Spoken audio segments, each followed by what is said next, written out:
మొత్తం మీద చూస్తే ఇది కుట్ర, ఒక కుట్ర. ఆ కుట్ర ఇంకా కంటిన్యూ అవుతుందా? ఈ కుట్రలో ఇంకెన్ని పాత్రలు ఉన్నాయో. నిజంగానే ఇది ఒక మలయాళం క్రైమ్ థ్రిల్లర్ సినిమాని మరిపిస్తూ ఉంది. సింగే లాంటి ఒక సామాన్య పేదవాడు చనిపోతే, ఒక కార్యకర్త చనిపోతే కుటుంబానికి అండగా నిలబడితే సరిపోయేది. కుటుంబానికి అండగా నిలబడకుండా ఆ కుటుంబం దాన్ని మ్యానిపులేషన్ చేయాల్సినంత అవసరం ఏముంది? ఇన్ని కొత్త ట్విస్టులు అవసరం ఏముంది? ఇదేదో మలయాళం సినిమా క్రైమ్ థ్రిల్లర్ సినిమాని మరిపించే విధంగా ఇన్ని కొత్త ట్విస్టులు ఇవ్వాల్సినంత అవసరం ఉంది జగన్మోహన్ రెడ్డికి. అన్ని చీప్ పాలిట్రిక్స్, జగన్ పాలిట్రిక్స్తో పనే ఉంది ఇందులో. జస్ట్ నువ్వు ఎలాగో ఎప్పుడో ఏడాది కిందట ఎవడో ఒకడో జ్యోతిమాడు చనిపోయినాడు కోసం పోయినప్పుడు నీ పార్టీ కార్యక్రమానికి వచ్చి నటువంటి కార్యకర్త చనిపోతే ఇంటి దాకా పోతే సరిపోయేది, హాస్పిటల్ పోయినా సరిపోయేది, వాళ్ళకి ఎంతో కొంత ఆర్థిక సాయం అందజేసి పార్టీ అండగా ఉంటుందని చెప్పినా సరిపోయేది. అది చేయకుండా ఆ కేసు నుంచి తప్పించుకునేటువంటి ప్రయత్నం చేశారు. తప్పించుకునే ప్రయత్నం చేసే క్రమంలో వాహనాలు మార్చారు, పోలీసుని మేనేజ్ చేశారు. అయినా పోలీసులకైనా ఈ విషయంలో ఎలా సెన్స్ లేకుండా పనిచేస్తున్నారు.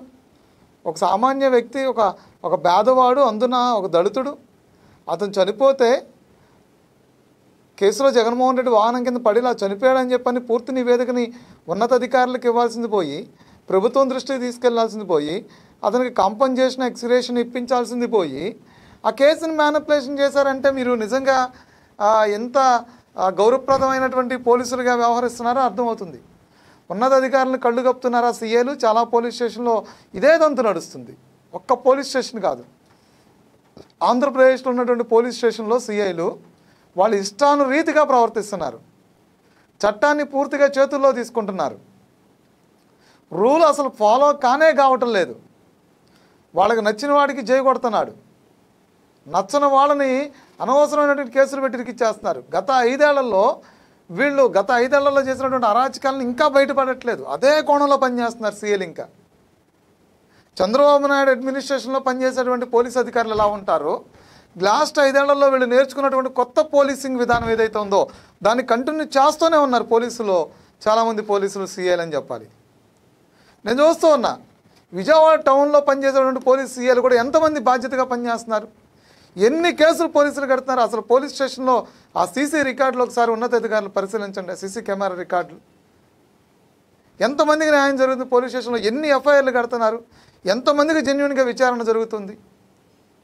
చంద్రబాబు నాయుడు ముఖ్యమంత్రి అయిన తర్వాత నెత్తి నోరు కొట్టుకోవడం, ఆంధ్రప్రదేశ్కి మహిళా హోమ్ మినిస్టర్ వచ్చిన తర్వాత ఆవిడ నెత్తి నోరు కొట్టుకోవడం, వీళ్ళ ప్రవర్తన బట్టే చాలామంది రౌడీలు, గంజాయిగాళ్ళు, బ్లేడ్ బాచిగాళ్ళు మారట్లేదు. వీడి సీఐలు దేనికో దానికి అమ్ముడు పోతాడు.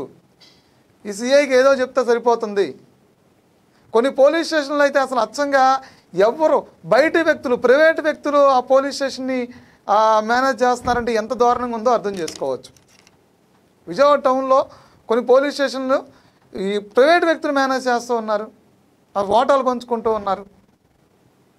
ఇంత దారుణమైనటువంటి పరిస్థితుల్లో ఈ సీఐలు ఉంటే ప్రభుత్వం ఎంత కష్టపడితే మాత్రం ఉపయోగం ఉంది? హోమ్ మినిస్టర్ ఎంత కష్టపడితే ఉపయోగం ఉంది?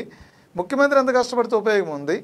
పవన్ కళ్యాణ్ ఎంత కష్టపడితే ఉపయోగం ఏముంది? వాళ్ళలో మార్పు రానప్పుడు వాళ్ళ మీద ఫస్ట్ శాఖాపరమైన చర్యలు తీసుకునే దాంట్లో ప్రభుత్వం చాలా సివియర్గా యాక్షన్ తీసుకోవడమే కాకుండా సస్పెన్షన్లు ఇవి కాదు, సర్వీసులు డిస్మిసల్ చేసి పక్కన పడేయాలి, కేసులు పెట్టి లోపల పడేయాలి. రూల్స్కి ఎంతమంది వ్యతిరేకంగా, రూల్స్కి ఎంతమంది విరుద్ధంగా ప్రవర్తిస్తున్నారు, ఎంతమంది సీఎల్ విరుద్ధంగా ప్రవర్తిస్తున్నారో నేను చూపిస్తాను. ఉన్నతాధికారుల మాటలు బేకారత్తు పక్కన పడేస్తారు అంతే. రూల్స్తో పని లేదు, వాళ్ళు పట్టుకున్నదే రూల్ అంతే, వాళ్ళు చేసేదే రూల్ అంతే. ఎంత కేసునా సరే తప్పుదోవ పట్టించడానికి ప్రయత్నాలు చాలా స్పష్టంగా జరుగుతున్నాయని చెప్పొచ్చు.